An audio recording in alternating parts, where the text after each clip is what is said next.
2025 पे जो उन्होंने समिट किया है, मुख्यमंत्री जो वहाँ पे हैं उन्होंने बतौर एक समिट कराया पर्यटन और फिल्म वालों को मिला करके, और उस समिट पे उन्होंने अप्रोक्सीमेट 68,000 करोड़ का उन्होंने मतलब प्रपोजल पाया है इन्वेस्टमेंट के लिए। खास तौर पे इसलिए हो पाया क्योंकि फिल्म जो है ना डायरेक्टली जुड़ा हुआ है पर्यटन से। फिल्म जब हम लोग बना रहे हैं यहाँ पे तो अंडर डेवलपमेंट हमारा इंडस्ट्री है, लेकिन उनके यहाँ पे तो काफ़ी सारे हमारे राज्य में जैसे मनमोहन जगह है उनके पास नहीं है, लेकिन इस जगह पे हमें आज झारखंड की विभिन्न क्षेत्रीय भाषा के फिल्मकार, कलाकार, गायक, चाहे हम नागपुरी की बात करें, चाहे खोरठा की बात करें, चाहे संताली की बात करें, चाहे पंचपरगनिया की बात करें, कहने का मतलब है कि एक लघु झारखंड जो कलाकार हैं उनके स्वरूप में यहाँ एकत्रित है। पिछली मुलाकात हुई थी, पिछली मुलाकात में हमने कहा था कि एक कलाकार राज्य सरकार की नीतियों में किस तरीके के संशोधन चाहता है, इस पर आप अपने विचार लेकर आएँ। हम आपके विचारों को समाहित करते हुए इस नीति को बेहतर बनाने की कोशिश करेंगे। आज एक डेलीगेशन के माध्यम से, एक मेमोरेंडम के माध्यम से कलाकारों ने अपनी भावनाओं को व्यक्त किया है। कुछ चीज़ें कलाकारों के द्वारा जो व्यक्त की गई थी वो ग्राह्य थी, उनको ग्रहण किए जाने योग्य था। तो हम लोगों ने भी उन बातों के लिए एक क्लियर कट कॉन्सेप्ट बनाने की बात की है। जैसे फिल्म नीति 2015 की विसंगतियों को दूर करते हुए एक नई फिल्म नीति को बनाए जाने पर एक सैद्धांतिक सहमति मेरे तरफ से मुझको लगता है कि आवश्यक है। दूसरा, कलाकारों की तरफ से एक बहुत वैलिड पॉइंट उठाया गया कि स्क्रीनिंग कमेटी में क्षेत्रीय भाषाओं के यदि जानकार नहीं हैं तो क्षेत्रीय भाषाओं की फिल्मों को या नाटकों को या गानों की स्क्रीनिंग में बहुत गुणवत्ता नहीं आएगी। मेरी सैद्धांतिक सहमति इस बात से है कि क्षेत्रीय भाषाओं की फिल्मों को स्क्रीनिंग के लिए क्षेत्रीय भाषाओं के जानकार या उस विधा के जो कलाकार रहे हैं उनको प्रमुखता दी जानी चाहिए। कलाकारों के बीमा के सवाल चल रहे थे, हमारा विभाग इस पर काम कर रहा है और हम लोग बहुत जल्दी ही बीमा की एक नीति की घोषणा करेंगे। पेंशन के सवाल पर कोई अभी स्पष्ट नीति नहीं बन पाई है, लेकिन हमारा यह मानना है कि एक उम्र सीमा को देखते हुए हम लोग किसी तरीके से पेंशन की एक व्यापक स्कीम ला सकें कि जीवन के उत्तरार्ध में कलाकारों को भी एक सामाजिक सुरक्षा का भाव रहे। एक महत्वपूर्ण विषय इन लोगों के तरफ से आया, स्क्रीनिंग के लिए मौके नहीं मिलना। अन्य राज्यों का उदाहरण इन लोगों ने दिया है जिसको हमने पढ़ा है। अन्य राज्यों में सिनेमा हॉलों को, मल्टीप्लेक्स थिएटरों को इस बात के लिए सरकार के तरफ से एक प्रावधान है कि कम से कम एक शो उनको स्थानीय भाषा की फिल्मों या कलाकारों को देना पड़ेगा। हम लोग भी इस विषय में एक्सप्लोर करेंगे और आपके माध्यम से कलाकार जो झारखंड की बौद्धिक संपदा हैं, हमारी संस्कृति के आने वाली पीढ़ियों के संवाहक हैं, उनके इस उद्विग्नता को या इस बेचैनी को मैं एकदम जायज़ मानते हुए यह ज़रूर अपील करना चाहूँगा कि नीतियों को समग्र रूप से बनाने में समय लगता है और यदि सरकार अपने नागरिकों को, अपने कलाकारों को बेहतर से बेहतर देने के लिए प्रतिबद्ध है तो आपको भी सहयोग करते हुए समय देना। और मैंने साथ में आज इनसे यह कहा भी है कि 2 से 3 महीने के अंदर में इस पॉलिसी का जब हम प्रारूप बना लेंगे तो स्टेक होल्डर के तौर पर बुलाकर आप लोगों को भी इस पॉलिसी से अवगत कराएंगे और आपके भी जो रचनात्मक सुझाव होंगे उनको इसमें समाहित करते हुए एक समग्र नीति बनाने का प्रयास हम लोगों का। सर, 2-3 सवाल ये है कि जैसे मल्टीप्लेक्स या सिनेमा हॉल शहरों तक ही सीमित है, तो गांव के व्यूअर के लिए भी कुछ आपने सोचा है? बहुत अच्छा सुझाव हमारे एक साथी ने दिया था और हम उनके उस सुझाव से बिल्कुल सहमत हैं।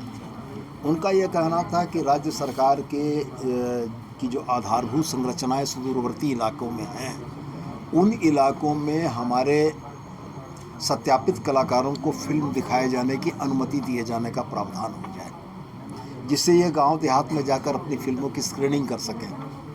एक सुझाव और आया पोर्टेबल स्टूडियो का, तो वो सेकंड जेन की बात है, इसलिए उस पर अभी हमने कुछ कहा नहीं। हाँ, लेकिन हम ये आश्वस्त ज़रूर करते हैं कि स्थानीय भाषा के कलाकारों को संबंधित वीडियो को चिट्ठी भेजकर हम लोग इस बात के लिए व्यवस्था करेंगे कि वो इसको अपने फिल्मों के प्रदर्शित करने की अनुमति प्रदान करें। जो बच्चे कॉलेज से निकलते हैं और मान लीजिए फिल्म में, थिएटर में करियर बनाना चाहते हो, उसको लेकर कोई सरकार के पास है क्या? नहीं, फिलहाल कोई नीति नहीं है। फिलहाल एक समग्र नीति स्थानीय भाषा की फिल्मों के लिए बनाने का विचार है और चीज़ें स्टेप बाय स्टेप होंगी। ओवरनाइट 100 डिग्री का कोई टर्न नहीं होता है, स्टेप बाय स्टेप चीज़ें होंगी। हम लोग दूसरी मुलाकात है, पहली मुलाकात में जब ये मिले थे तो हमने इनको ही जवाबदेही दी थी कि अगर आप नीति निर्माता की भूमिका में होते तो आप कैसी नीति बनाते। उस पर आज ये कुछ होमवर्क करके लाए हैं जिनसे इनकी भावना का हमको आभास हुआ, हम अवगत हुए हैं। फिर 3 महीने के अंदर में जो नीति का प्रारूप हम बनाएंगे, फिर इनके साथ बैठेंगे, मिला जुला कर एक समग्र नीति की तरफ हम लोग बढ़ेंगे। फिर सेकंड फेज में उन चीज़ों को हम लोग एड्रेस करेंगे कि नए बच्चे अगर आना चाहते हैं तो सरकार उनको कैसे प्रोत्साहित करेगी। फिल्मों को उद्योग का दर्जा कैसे प्राप्त होगा, जैसा ये कलाकारों की मांग है? अभी तुरंत तो मैं इसके बारे में कुछ कहने के लिए असमर्थ हूँ, लेकिन हमारा प्रयास है कि अगर फिल्मों को या खास करके स्थानीय भाषा की फिल्मों को, स्थानीय भाषा के फिल्मों को प्रमोट करने के लिए उसको उद्योग का दर्जा दिया जाना उसके रास्ते को आसान करता है, तो सरकार निश्चित रूप से इसको भी एक्सप्लोर करेगी। देखिए, लंबे समय से झारखंड के तमाम कलाकार अपने बातों को लेकर विभिन्न मंत्री विधायक के पास अपने बातों को रखे थे। आज निश्चित रूप से इस राज्य के मंत्री सोनू भैया से मिलकर जो भी इनका समस्या था उस समस्याओं को लेकर बहुत सोनू भैया एक्टिव दिखे और हमको लगता है कि जो कलाकार का समस्या है इनके मंत्री काल में ये समस्या जो कलाकार का है वो दूर होने जा रहा है। और जो भी ये लोग बात रखे हैं मंत्री जी से, उन्होंने अब इनके बातों को सुनकर हर मुद्दों को लेकर बहुत चिंतित है और सभी मुद्दा में उन्होंने कहा कि सरकार तत्परता के साथ सभी विषय को देखेंगे और जल्द से जल्द आप लोग का मांगों को हम पूरा करेंगे। हम भी बहुत मुश्किल से फिल्म बनाते हैं और हमारे प्रोड्यूसर्स यहाँ पे जितने भी हैं वो बहुत मतलब अपना पैसा निस्वार्थ लगा रहे हैं, लेकिन हमारा भी एक ये होता है कि उनको भी जो वो रेवेन्यू लगा रहे हैं उनको जनरेट हो जाए, ठीक है। तो जिससे प्रोड्यूसर्स को फ़ायदा नहीं हो पाता और आर्टिस्टों को भी ना चीज़ों में मतलब मंत्री जी के आश्वासन से आप लोग कितने खुश हैं? हाँ, ठीक है। मंत्री जी का आश्वासन जो उन्होंने दिया आज हमें कि लाइक फिल्म थिएटर के बारे में जो हमने बात की तो उन्होंने बोला ये काम कर सकते हैं, तो उनका आश्वासन अभी 3 महीने में प्रारूप रेडी होने वाली है फिल्म नीति की। बीमा को लेकर हाँ, बीमा को लेकर भी कहा, तो चीज़ें ऐसे चल रही है और उम्मीद है कि अगर सर ने दिलासा दिया, मंत्री जी ने दिलासा दिया है तो बहुत सोच समझ के ये डिसीजन लिया होगा उन्होंने और उम्मीद करती हूँ जी। असंतुष्ट नहीं, संतुष्ट। जी। मैं एंजल लकड़ा, अभिनेत्री।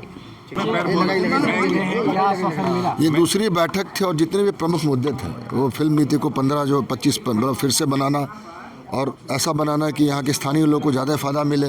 जो काउंसिल बना है उन्होंने माननीय मंत्री जी ने भी माना कि वहाँ लोकल स्थानीय लोग होना ज़रूरी है। अगर कोटा भाषा की फिल्म का स्क्रीनिंग करे और खोटा उन्हें आता नहीं है तो नहीं कर पाएंगे। एक स्क्रीन मिलना, मंत्री महोदय का सुझाव, कोई हम सबके सुझाव को मंत्री महोदय ने माना कि कम से कम जो पहला मॉर्निंग शो होता है वो यहाँ के जो मल्टीप्लेक्स को कुछ अनुदान देकर ऐसा एक सिस्टम बनाया जाए कि पहला शो स्थानीय कलाकारों को मिले। और सबसे बड़ा सुझाव कि यहाँ जो पंचायत भवन होगा, इस तरह के जो सरकारी जो भवनें हैं वहाँ पर इनको एक अधिकार दिया जाए, वीडियो को चिट्ठी चला जाए इनके तरफ से कि अपने फिल्मों को वो गाँव तक दिखा पाए। ये सारी चीज़ों पर चर्चा। और बीमा पे इन्होंने कहा कि बीमा पे हम काम कर रहे हैं और जल्दी देंगे। पेंशन पे इन्होंने एक नीति बनाकर देखने की जरूरत है, क्या क्राइटेरिया होना चाहिए कलाकार के नाम पर। इन सारे प्रमुख मुद्दों पे मंत्री जी ने अपनी सहमति जताई है, प्रिंसिपली एग्री किया, सैद्धांतिक रूप से सहमति जताई है और ये कहा इन 3 महीने के अंदर फिर से फिल्म नीति की पूरी ड्राफ्ट तैयार करके 2 से 3 महीने फिर से सारे कलाकारों को बुलाया जाएगा। चूँकि स्टेक होल्डर्स है, इनसे प्रभावित होने वाले लोग हैं और इनका सुझाव भी लिया जाएगा और एक मजबूत फिल्म नीति और सारी सर्विस जो इनके पक्ष में जो चीज़ें हो सकती है उसको बनाकर जल्द से जल्द लागू करने का इन्होंने कहा। आपको क्या लगता है मंत्री के जो आश्वासन दिए हैं पूरे होंगे? बिल्कुल। मंत्री के बारे आप सुधीर सोनू जी के बारे आप जानते होंगे, जो बोलते हो करते और जितना स्टडी इन्होंने इनके फिल्म नीतियों को किया, कोई और इतना समय नहीं देता। पूरी समय के साथ इनकी बातों को सुना, खुद भी इसके बारे में जानकारी दिया और मुझे लगता है आप कलाकार बंधु से पूछ सकते हैं कितना ये संतुष्ट होकर इसमें निकल रहे हैं। आप लोगों ने क्या कुछ सुझाव दिए? आज मंत्री जी से मिले हम लोग और हमें अपन जो भी प्रॉब्लम रहे झारखंड फिल्म फेस्टिवल के लेके, फिल्म के लेके, फिल्म नीति के लेके बहुत सारा बातचीत होला और मंत्री जी आश्वासन दिलाएं कि बहुत जल्द सारा जितना हमारे का मांग है सब मांग क्लियर करवाएं, क्योंकि आज मंत्री जी कर हमें बहुत सारा बात होला, मुद्दा में बात होला कि जगह में सब्सिडी फिल्म में जना नीति जितना लागू है 15 में से कर में हमारे के बहुत उस समय के बाद हमारे कुछ लाभ नहीं मिला। 2015 में जो सब्सिडी जो नीति लागू है उसके बाद बहुत सारे फिल्म बनी, उसके बाद फिल्म हमको लगता है 1-2 फिल्म में सब्सिडी मिला होगा, उसके बाद बहुत सारा इस चीज़ का बात का क्लियर हुआ। उसके बाद हमारे जो यहाँ के जो हॉल है जिसमें बहुत सारे फिल्म हमारे क्षेत्रीय फिल्म को 1 सप्ताह 1.5 सप्ताह समथिंग रहने के बाद उतार दिया जाता है। बॉलीवुड की बड़ी फिल्म लगती तो उतार दिया जाता है, उस पर भी चर्चा किया गया कि फिल्म हमारी क्षेत्रीय फिल्म जो रहेगी वो अब लंबी चलेगी। प्लस जो हमारे ज़िला है 24 ज़िला, उसमें हर ज़िला में हमें आश्वासन दिए कि हर ज़िला के ब्लॉक स्तरीय पंचायत स्तरीय में हमारे जो फिल्म जो क्षेत्रीय फिल्म है वो उसको चलाने का अनुमति दिया गया। और ये मंत्री जी साफ साफ कहे हैं कि जितने भी 5-6 लागू कलाकार लोगों को पेंशन बीमा योजना, क्योंकि बहुत सारे कलाकार 50+ के बाद गा नहीं पाते, बजा नहीं पाते, मर जा रहे हैं, उसके लिए उन्होंने आश्वासन दिया कि उन्हें पेंशन दिया जाएगा, उनका बीमा भी किक कराया जाएगा। और भी बहुत सारे बातों में चर्चा की गई, आपको हर एक कोई के बाइट में पता चल जाएगा। आपने इतना टाइम दिया, हमें इतना मौका दिया, उसके लिए धन्यवाद। मिले हैं क्या आश्वासन? एक्चुअली हम लोगों ने देखा कि झारखंड में जितने भी फिल्म मेकर्स हैं, प्रोड्यूसर्स हैं, उनका जो प्रॉब्लम तो सारे आर्टिस्ट का है, बहुत सारा प्रॉब्लम है, लेकिन जो मेन प्रॉब्लम जो उभर के आया कि सिनेमा थिएटर में हमारे क्षेत्रीय भाषाओं की जो फिल्में हैं वो 1 सप्ताह के बाद उतर जाती है, बॉलीवुड की फिल्में जब आती हैं तो यहाँ के जो फिल्म निर्माता है वो पैसा उतना जनरेट नहीं कर पाते फिल्म थिएटर के माध्यम से। ये एक मुख्य समस्या थी। दूसरा समस्या था कि जो सब्सिडी है वो उसको निर्गत करने में देर हो रही थी, तो इसकी वजह से फिल्म मेकर्स का भी उन हताशा में थे। तो इन दोनों मुद्दों को हम लोगों ने मंत्री जी के सामने रखा और मंत्री जी ने आश्वासन दिया कि फिल्म सब्सिडी का जो निर्गत हो रहा है उसमें देरी कहाँ हो रहा है, सिस्टम में कहाँ खामियां हैं, उसको कैसे ठीक किया जाए, फिल्म नीति को कैसे उसमें कुछ अमेंडमेंट किया जाए। तो मंत्री जी बोले हैं कि 3 महीने के बाद जब नया पॉलिसी में जो कुछ अमेंडमेंट होगा, नया प्रारूप होगा, तो आप लोगों से मिलकर फिर उस पर डिस्कशन करेंगे। ये हम लोगों को सभी कलाकारों के लिए बहुत अच्छी बात है। और दूसरा है कि फिल्म जो हम लोगों ने एग्जाम्पल दिया था कि साउथ के जो दूसरे स्टेट्स हैं वो फिल्म को थिएटर में 1 मस्ट शो करने के लिए क्या क्या पॉलिसी अपनाए हैं, उनके लिए क्या क्या दिशा निर्देश दिए हैं, उसका एक कॉपी हम लोगों ने दिया मंत्री जी को। तो वो बोले कि इस पे भी काम करने की ज़रूरत है, मैं इस पे काम करूँगा।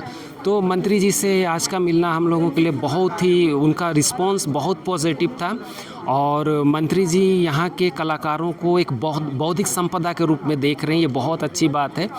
तो हम लोग तो सारे कलाकार बहुत उम्मीद करते हैं और आशा भी है, उम्मीद भी है कि हमारे मंत्री श्री सोनू जी बहुत बेहतरीन काम करने जा रहे हैं, ऐसा उम्मीद हम लोग के अंदर जग गया है। उम्मीद है कि काम हाँ बहुत लोग मंत्री जी से मिले जी, उनके बातों से कितना संतुष्ट है? आज मंत्री जी से मिलकर काफ़ी संतुष्ट हैं हम लोग। जो भी हम लोग मन में विचार करके आए थे और इतना दिन से जो भी हम लोग का मन में संदेह था जो हम लोग को कलाकारों को जो चीज़ होना चाहिए ये वो सारे चीज़ उनके मुंह से सुनकर बहुत अच्छा लगा। चलिए आप क्या कहेंगे इसमें? हाँ सर, हम कहना चाहेंगे कि आज परफॉर्मेंस मतलब पूरे झारखंड में बात करें कि हम लोग कलाकार की जो बात करें वो चीज़ मांग पहले ही मांगा गया था, लेकिन वैसा कुछ बात हो नहीं पा रहा था। आज मंत्री सर से भेंट करके ऐसा लगा कि कुछ उम्मीद जो है अंदर से जगह है। हम लोग सिल्ली बुंडू रहे सोनाहातू पचपना क्षेत्र के हैं, वहाँ से आए हुए हैं और वहाँ के विनोद भाई जो हैं, यहाँ कलाकार बड़े बड़े कलाकार हैं, उन लोग को सम्मान मिलना चाहिए। वैसा आज मिल के लग रहा है कि वो सम्मान शायद मिलेगा। थैंक यू सर, आपका खबर।